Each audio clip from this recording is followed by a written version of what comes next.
The morning sun cast long shadows across the military training facility as Colonel Sarah Mitchell walked through the equipment depot. She had been serving for 23 years, and today felt like any other routine inspection. The air was crisp, carrying the familiar scent of gun oil and metal that had become second nature to her over the decades. Sarah's boots clicked against the concrete floor as she moved between rows of carefully organized weapons. Her clipboard held the standard checklist she had completed hundreds of times before. Each rifle, each scope, each piece of equipment had to be accounted for and inspected. It was tedious work, but Sarah understood the importance of maintaining perfect records. She approached the section where the specialized sniper rifles were stored. These weren't ordinary weapons. The CheyTac M200 rifles represented some of the most advanced long-range precision equipment in the military arsenal. Each one was worth more than most people's cars and required meticulous care. As she reached for the first rifle in the rack, Sarah noticed something unusual. The weapon felt different somehow, heavier with an invisible weight that seemed to press against her consciousness. She lifted the CheyTac M200 carefully, following standard protocol for handling such valuable equipment. The rifle was beautiful in its deadly precision. The black finish gleamed under the fluorescent lights, and every component spoke of engineering excellence.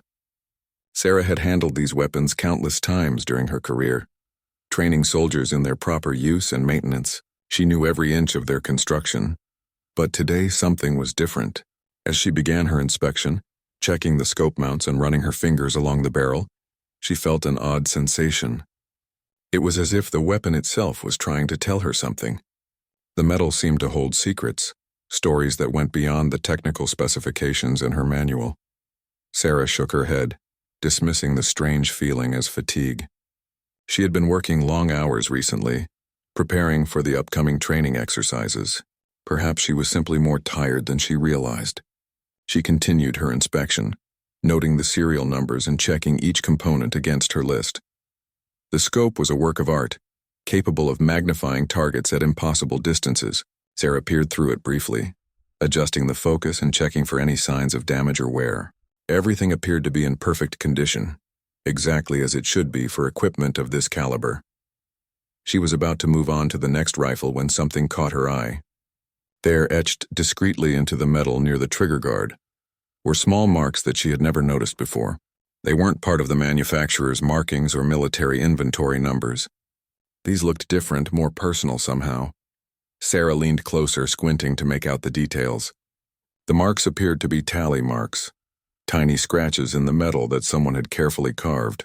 Her heart began to beat a little faster as she realized what she might be looking at. In military culture, such marks often represented something very specific and very serious. She counted the marks carefully. 1, 2, 3, 4, 5. Then another group. Then another. The pattern continued along a small section of the weapon, hidden where only someone conducting a very thorough inspection would notice them. Sarah's mouth went dry as she continued counting. The realization hit her like a physical blow. These weren't random scratches or maintenance marks. These were kill marks, each one representing a successful shot, a life taken at an extraordinary distance. The precision required for such shots was legendary among military marksmen, the stuff of whispered stories and hushed reverence. Sarah's hands began to tremble slightly as she held the rifle. She had spent her entire career around weapons and soldiers, but she had never held something that carried such a tangible record of its deadly purpose. The weight of the rifle seemed to increase with each mark she counted, as if the metal itself was absorbing the gravity of its history. She looked around the empty depot, suddenly feeling very alone with this discovery. The fluorescent lights hummed overhead, and the familiar sounds of the base seemed distant and muffled. Sarah realized she was holding not just a weapon, but a piece of military history, a tool that had been wielded by someone with extraordinary skill and deadly precision. The implications began to sink in. Someone had used this exact rifle to take lives at distances that most people couldn't even imagine. The technology and skill required for such shots was the stuff of legend among military snipers. Sarah had heard stories, of course, but she had never been this close to the actual evidence. Her training told her to continue with the inspection, to note any irregularities and move on to the next item on her checklist. But something deeper, some instinct developed over decades of military service, told her that this discovery was significant. This wasn't just another piece of equipment. This rifle had a story to tell. Sarah set the rifle down with extraordinary care, her mind racing with questions that demanded answers. She pulled out her smartphone and photographed the markings, making sure to capture every detail. The tiny scratches seemed to mock her with their simplicity, such small marks representing such enormous consequences. Walking quickly to her office, Sarah's footsteps echoed through the empty corridors. The base was still quiet in the early morning hours, most personnel not yet arrived for duty. This gave her time to think, to process what she had discovered without interruption or explanation. Once seated at her desk, Sarah opened her computer and began searching through military databases. She needed to trace the history of this particular rifle, to understand where it had been and who had used it. The serial number would tell her everything, but she had to be careful about how she conducted her investigation. The weapon's digital record showed a complex history. It had been deployed to several conflict zones over the past decade, moving between different units and operators. Sarah's security clearance allowed her access to most of the information, but some details remained classified above her level. What she could see was troubling and fascinating in equal measure. The rifle had been assigned to specialized units, the kind that operated in situations where extreme precision was not just preferred, but absolutely necessary. These were the units that took on missions where failure meant not just military defeat, but potential international incidents. Sarah found references to operations in Afghanistan, Iraq, and other locations that were still classified. The rifle had been in the hands of some of the military's most elite marksmen, soldiers whose names she recognized from legendary stories told in hushed tones among military personnel. As she dug deeper into the records, Sarah began to piece together a timeline. The weapon had seen action in some of the most dangerous and complex operations of the past decade. Each deployment represented months or years in hostile territory, where the difference between success and failure was often measured in millimeters at distances of over a mile. The technical specifications of the CheyTac M200 were impressive enough on paper. Capable of accurate shots at ranges exceeding 2,000 meters, the rifle represented the pinnacle of long-range precision technology. But seeing evidence of its actual use in combat conditions was something entirely different. Sarah pulled up ballistics data and range calculations. A shot at 2,850 meters was beyond extraordinary. It was the kind of distance that required not just exceptional skill, but perfect conditions, advanced calculations, and a level of patience that few people possessed. The bullet would be in flight for several seconds, during which wind, temperature, humidity, and countless other factors could affect its trajectory.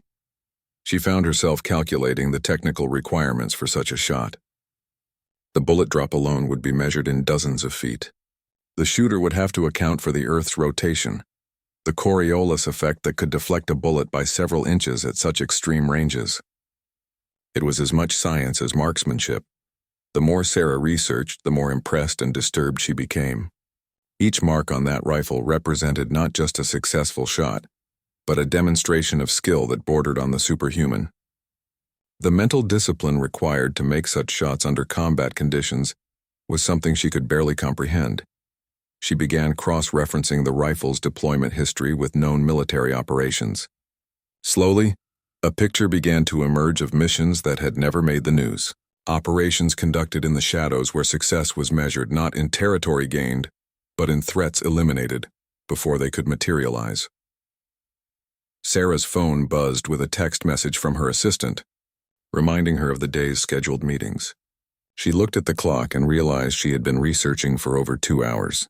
The base was now fully operational, with personnel arriving and beginning their daily routines. But Sarah couldn't concentrate on routine tasks. The discovery in the weapons depot had opened a door to a world she had known existed, but never directly encountered.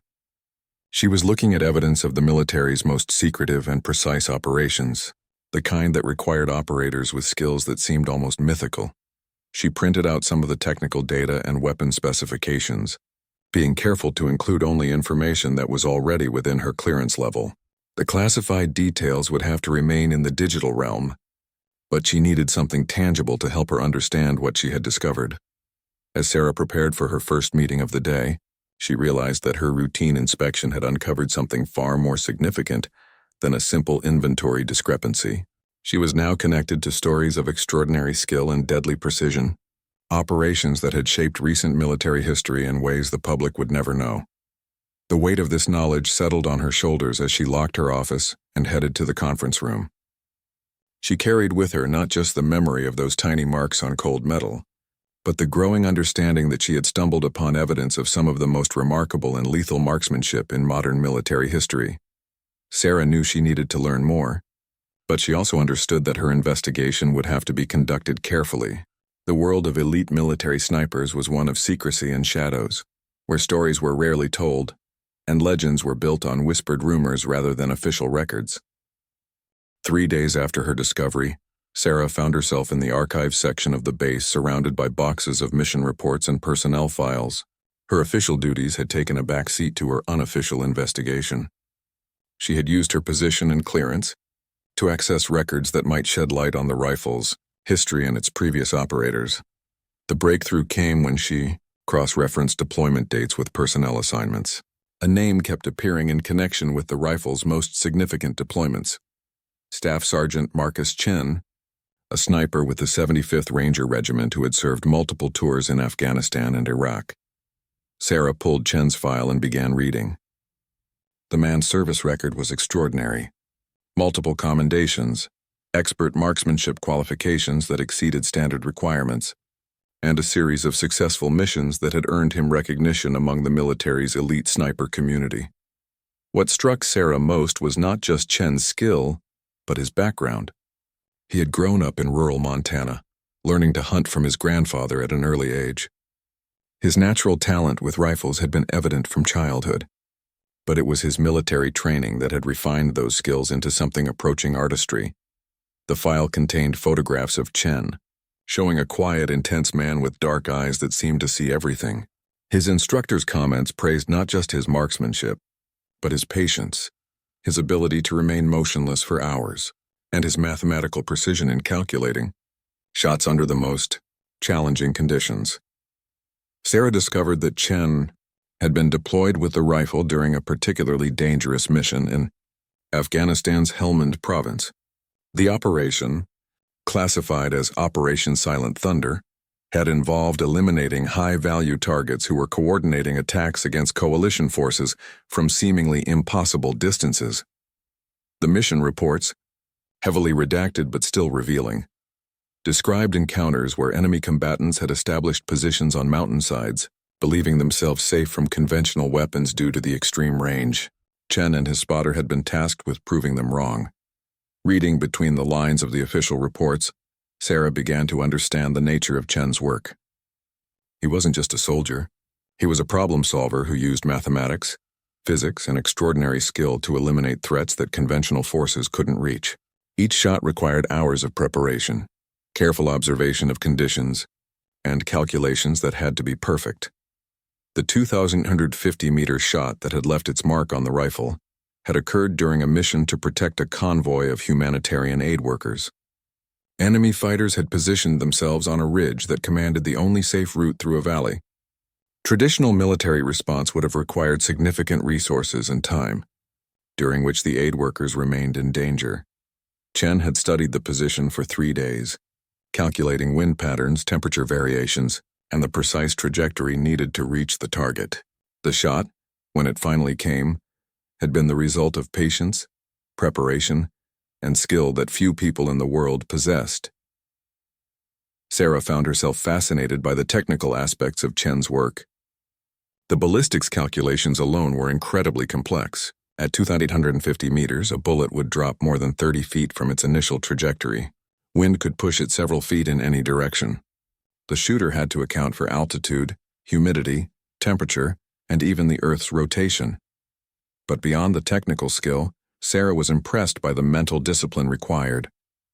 Chen's missions often involved waiting for days in hostile territory, remaining perfectly still while observing enemy positions, waiting for the perfect moment when all conditions aligned for a successful shot.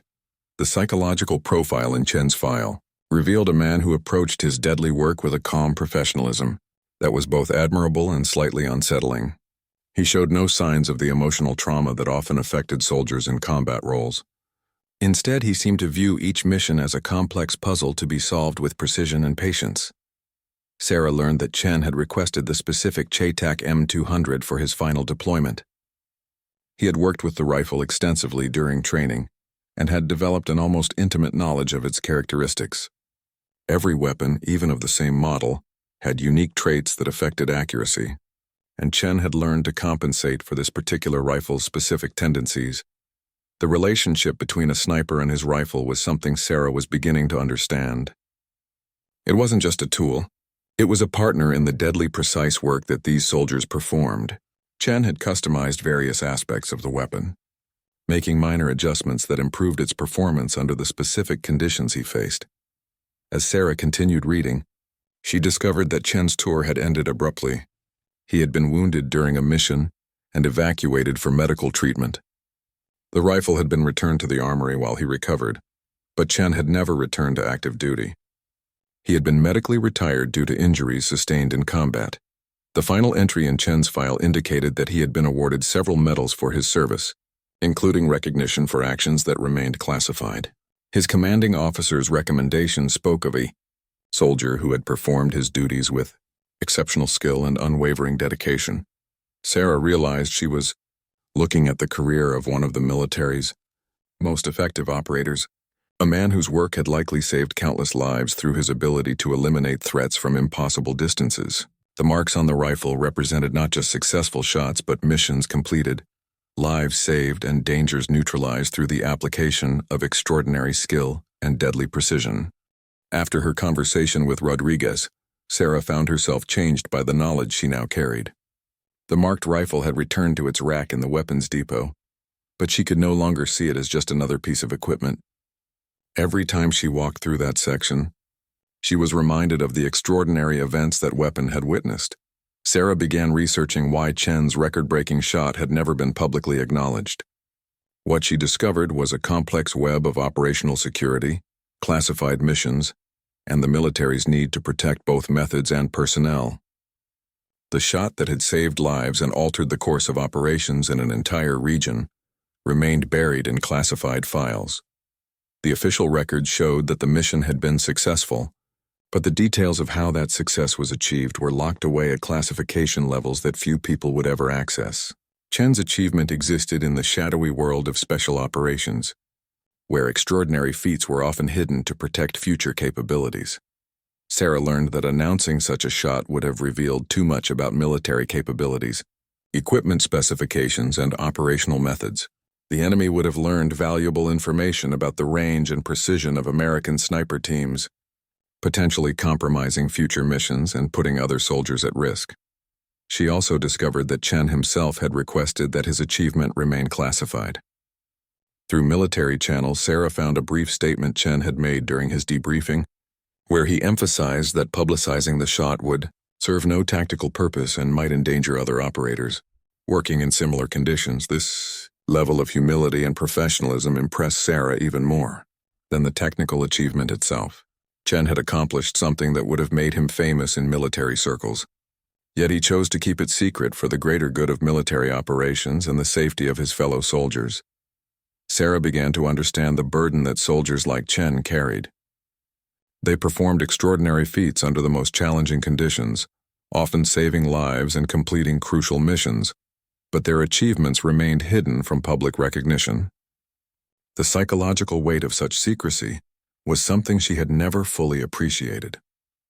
Through her research, Sarah learned that Chen's injury during his final mission had been more serious than initially indicated in his file. He had been wounded while providing overwatch for an extraction operation, continuing to engage enemy targets even after being hit. His dedication to mission completion had likely saved the lives of the team he was protecting. The medical reports, which Sarah accessed through proper channels, revealed that Chen had suffered nerve damage that ended his career as a precision marksman. The injury wasn't immediately life-threatening, but it had affected the fine motor control necessary for the extraordinary accuracy that had defined his military service. Sarah found herself wondering about Chen's transition to civilian life. How did someone with such specialized skills adapt to a world where their unique talents were no longer needed? The psychological challenges faced by retired special operations personnel were well documented, but Chen's situation seemed particularly complex. She discovered that Chen had settled in a small town in Montana, returning to the rural environment where his marksmanship journey had begun. He had used his military benefits to purchase a small ranch, where he lived quietly and avoided drawing attention to his military background. Local records showed that Chen had occasionally provided marksmanship instruction to law enforcement agencies, sharing his knowledge in ways that continued to serve his community. But he had consistently declined interviews, book deals, and speaking engagements that would have brought his military achievements to public attention. Sarah realized that Chen's story represented something larger than individual achievement. It was a testament to the dedication and sacrifice of military personnel who performed extraordinary service without expectation of recognition or reward. Their motivation came from duty, professionalism, and commitment to protecting others. The marked rifle in her depot represented not just technical achievement, but moral courage.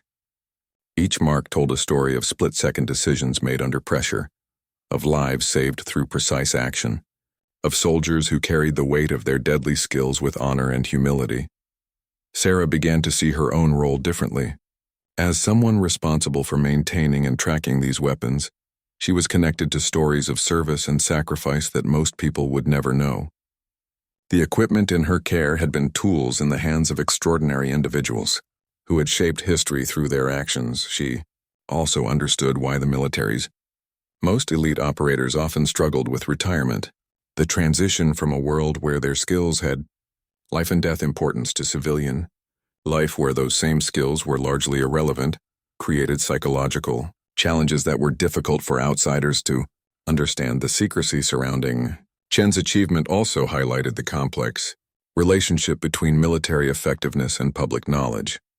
While democratic societies valued transparency, operational effectiveness sometimes required that extraordinary achievements remain hidden to protect future capabilities and personnel. Sarah found herself respecting Chen even more for his choice to remain silent about his accomplishments. In a culture that often celebrated individual achievement and sought recognition for extraordinary feats, Chen had chosen the harder path of anonymous service to a greater cause. As she prepared to complete her investigation and return to her regular duties, Sarah carried with her a deeper appreciation for the hidden heroes who served in the shadows.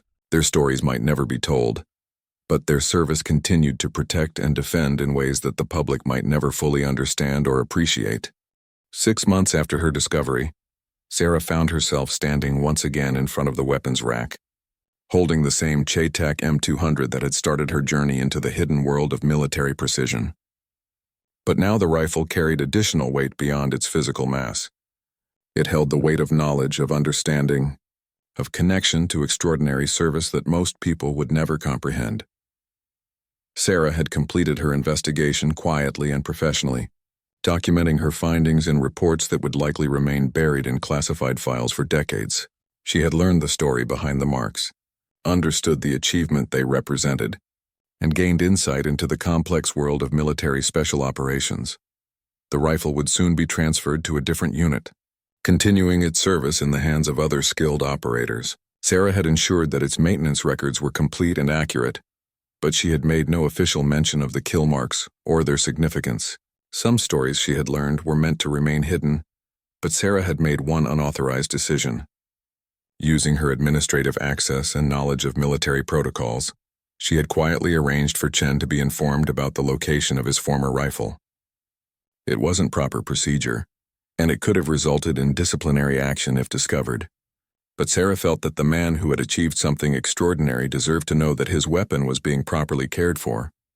To her surprise, Chen had responded through official channels requesting permission to visit the base.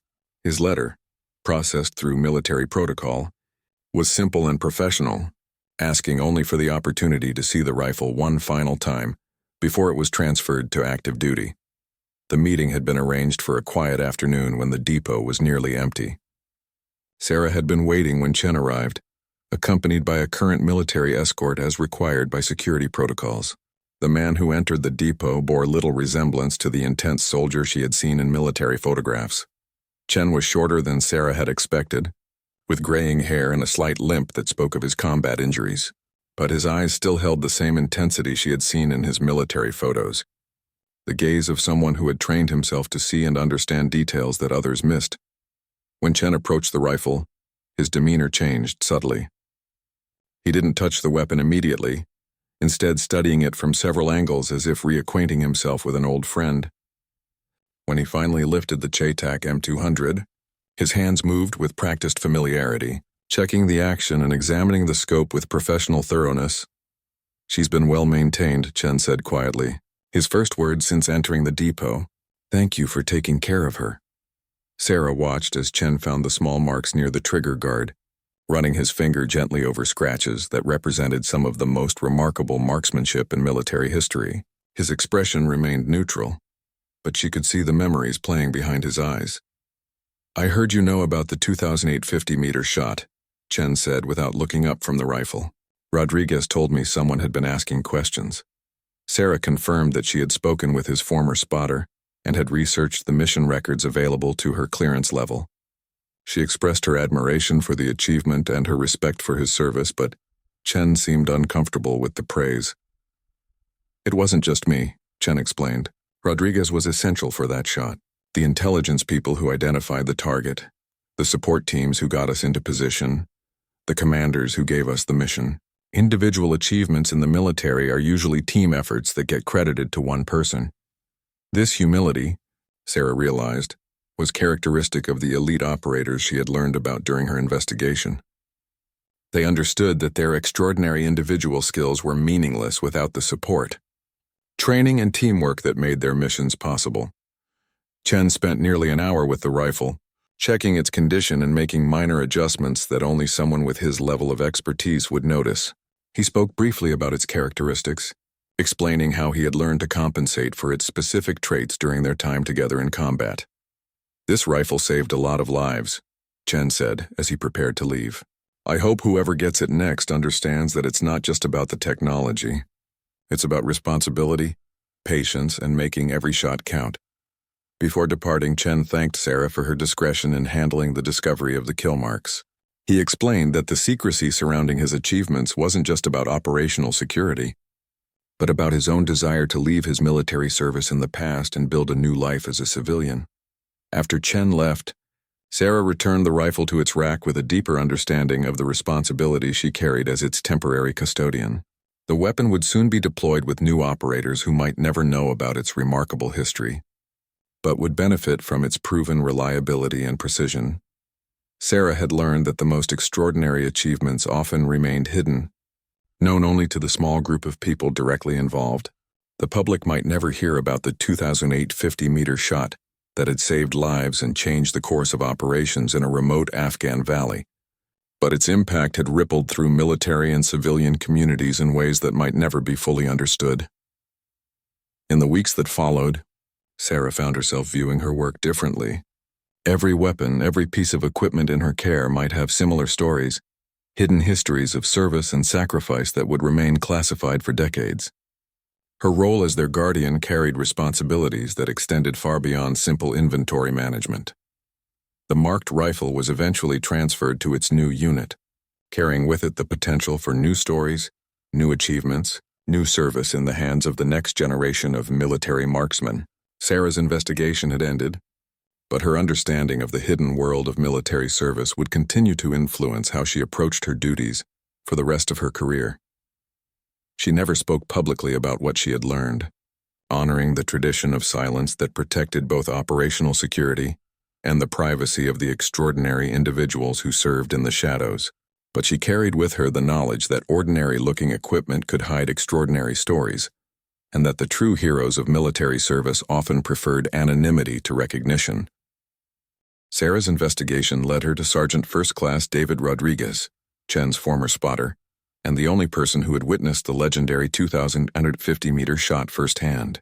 Rodriguez had remained in service and was currently stationed at Fort Bragg, but Sarah managed to arrange a secure video call through official channels. Rodriguez appeared on her screen as a weathered man in his 40s, with the intense gaze common among soldiers who had seen extensive combat.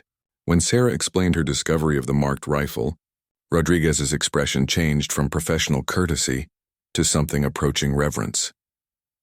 "You found Marcus's rifle," Rodriguez said quietly. "I wondered what happened to that weapon. That CheyTac was like an extension of his body. I've never seen anyone shoot like that man could shoot." Rodriguez began to describe the mission that had produced the record-breaking shot. They had been deployed to a remote valley in Afghanistan, where Taliban fighters had established a position that was devastating coalition patrols.